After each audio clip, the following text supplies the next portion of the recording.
Hello, hello. Sorry if you saw I did another live just a second ago, but I received some negative energy just beforehand and I was trying to respond to it, and I realized I don't have to respond to the negative energy. I love what everybody's going through, and it will not bring me down, no matter how demented people can be. So, in building ourselves up, the last few days I've been starting to look at what nurtures and feeds me.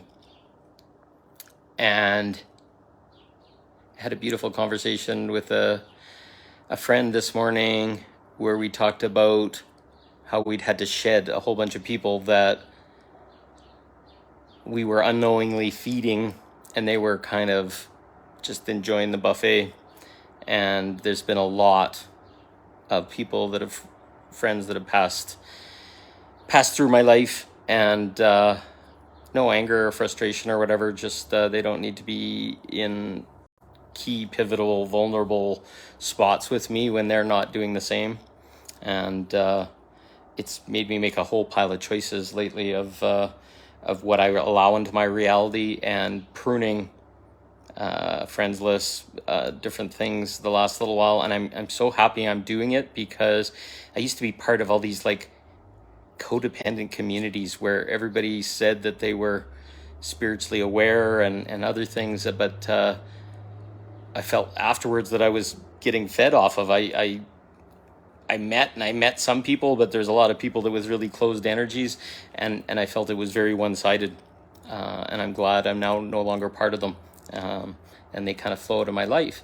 So it also makes me understand what feeds me, and one of the things that feeds me is I love to share and be open in my energy with people, but that has to be with people that are in balance with me. You can get way out of balance really quickly if you have expectations or you want balance. I've actually moved a lot of what I share now to not worrying about balance anymore. The universe makes it up. But that being light and excited to people and sharing vulnerably feeds me. It shows me the depth of the character I have, the depth of who I am as a man and who I am as a person, the integrity that I have, the way I speak about myself, the way I respond to negative energies. Those all feed me. They show me and light me up. And then when I see somebody that's kind of at the same vibrational intensity or the same awareness level, it lights me up even more. That beautiful conversation I had with a friend this morning, we were just going back and forth and complimenting each other and talking about our experience. And there was no feeding or giving or leading on so that they'd love me or whatever. It was just pure love. So what are the things that feed you? Like, I know some people love massage therapy or Reiki or other things, or being a healer or teaching people or whatever. Teaching lights me up. Teaching from my experience, but not in, you have to be my student, but just, fuck, I found all this stuff hard fought. And if I'm a part of the universe and part of everyone, which I fully feel I am, I'm actually helping myself by sharing everything. And it's not about a fee or a client or any of that shit. And I think a lot of us have got taught that that's the way it's supposed to be. But when you give freely and you be of service, I'm helping myself in a way. And I don't take it as I'm taking from other people. I'm helping myself from the table. No, I'm helping myself. I'm doing the healing. I'm speaking vulnerably. I'm being open, and I'm open to reflection. I'm open to people seeing me and testing me afterwards. Like, once I share my vulnerability in my past, I would be afraid that that person would use that thing against me. But now my vulnerability is my strength. And it's like, if you want to attack me for the myriad of different things that I have wounds around or whatever, I actually look at that as an opportunity to grow, to less worry about what other people think or get validated from other people. And it feeds me in this way. Some people might call that like masochistic or very strange, but it feeds me because now I become aware of who I am, of what my limits are. And if we look at everything that we see as dark or whatever is testing us, we get opportunities every day to see who we are. And that light reflects back, and we see some shadow, and we see some things that maybe are a bit gritty or didn't feel good the first time, or misconceptions, or if we line up with other people that are at the same awareness, they'll point out our little insecurities, and we'll point them back, and we'll reflect for them and help them see who they are, or where maybe their story doesn't allow them to be that. So what feeds you? What nurtures you? What fills you up? And once you know what feeds you and fills you up and it makes you feel all gooey inside, what are you doing to get more of that? So in my world, just for examples, I do more lives like this. I did something very vulnerable. Yesterday, I was scared shitless to share my process, and I shared it. And I could care less what people think, because yeah, it's gritty and messy, but I'm going to tell you, by me being vulnerable and me sharing my gritty and vulnerable and saying it's a gift, it's going to trigger the fuck out of people sometimes, and that's okay.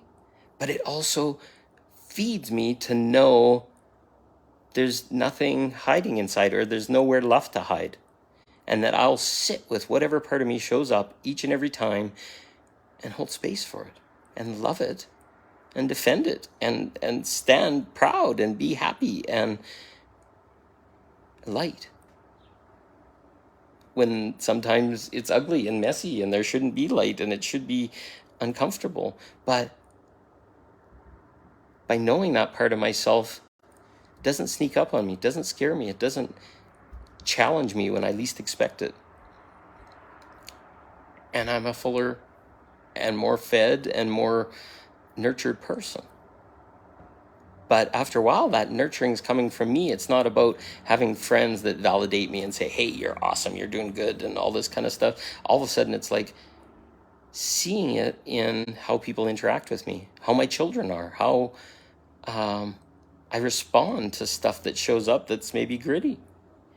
It gives me a chance. I said in my conversation this morning with that friend that all this struggle is actually us leaning into a polishing wheel. Have you ever seen a good polishing wheel where it's got like cloth on it or whatever, and then they put like a brass doorknob or stuff against it and they push it really hard against it and the thing's bouncing around and all this kind of stuff? That's us. We're leaning into that polishing wheel to soften ourselves, to be shined. And that's the nurturing, that's the feeding. If that shining leads you to leaning in more, into more power, into more accepting who you are, into loving yourself, that's the light you up. That's the fed. That's the feeding yourself. And now all of a sudden that feeding yourself is no longer from what people saying about you or what your Facebook profile says or how many likes or whatever. Your feeding now is, holy fuck, I handled that. That was pretty freaking amazing. And then you're going to be able to gauge who you are and what you are by the lightness of people that show up in your life, the experiences that show up in your life, the abundance that shows up. And then the magic starts to happen because you're no longer looking for love outside yourself or validation or other things. You're self-sourcing, feeding yourself, nurturing yourself. And then guess what? When you have that, you're going to start calling in people that do that for you, and you're going to do that for other people. And then this new model, new reality, new awareness starts to show up. And feeding is no longer about filling yourself with community and people before you love yourself. It becomes you loving yourself and then community forming around yourself and forming around those morals and those ways of seeing things and ethics and comfort with how you do things. And magic starts to happen at that point. This is the abundance, the bliss, the whatever. We start to see everything in our world is nudging us to a new awareness of who we are. And then once we accept that and we start to align with it, people show up that are the same. Instead of testing us and brushing against us and causing us discomfort or confusion, we now self-source. We now feed ourselves. We don't have to go to the supermarket. We don't have to bend over. We don't have to take things that we don't agree with. We don't have to give energy before we get energy, because we're coming from our energy. And then once we're at 100% and we're overflowing because we're feeding ourselves and doing things that unashamedly that make you feel good, then the magic happens. To me, the stuff that triggers other people but is true in my heart is the greatest gift I can ever share. And I'll get mixed energy back sometimes. It's okay. But that mixed energy back shows that I've still got something I'm looking at, or I have to just still line up with this is the path I'm taking, and then the magic starts to happen. So if you look at all the things that show up that aren't comfy and make you feel uncomfortable, you'll start to see that you're polishing yourself. And then once you understand what feeds you, then you do more of it. So feeding me is doing these posts, doing the lunch in the park thing, reaching out to people, talking to people more, trying to do lives with people and getting them out of their shell and out of their trigger and out of their discomfort. And it's magic. Sorry, I keep looking out the window. There's this girl that's learning to back up park, and she's done it about 8 times. It's hilarious. So, what are you doing? What's the first step to feed yourself? Maybe somebody's going crazy that's a good friend. Have a chat with them. Find a new way to interact. See what happens. Get out. Enjoy the nature. It's summer here in the North America. Go out. See the sun. Sit in the heat. Risk a sunburn. All those things. Go kayaking. Go have fun. Go to your edge. Do something that you've never done before. It's going to be magic. Another thing that nurtures me is massage. So I'm going for the first time in months to get a massage, because it makes my body feel good and it makes me feel de-stressed and comfortable and relaxed. And then the key is staying in that state afterwards. I'm going for a beautiful lunch, something that I love. It's all going to be amazing. So how are you feeding yourself? If you're stuck or you have problems with the idea of feeding yourself, put a note in the bottom. We'll talk about it. We'll get the group, give some suggestions. So I love you all. How are you feeding yourself? Do it. See you soon.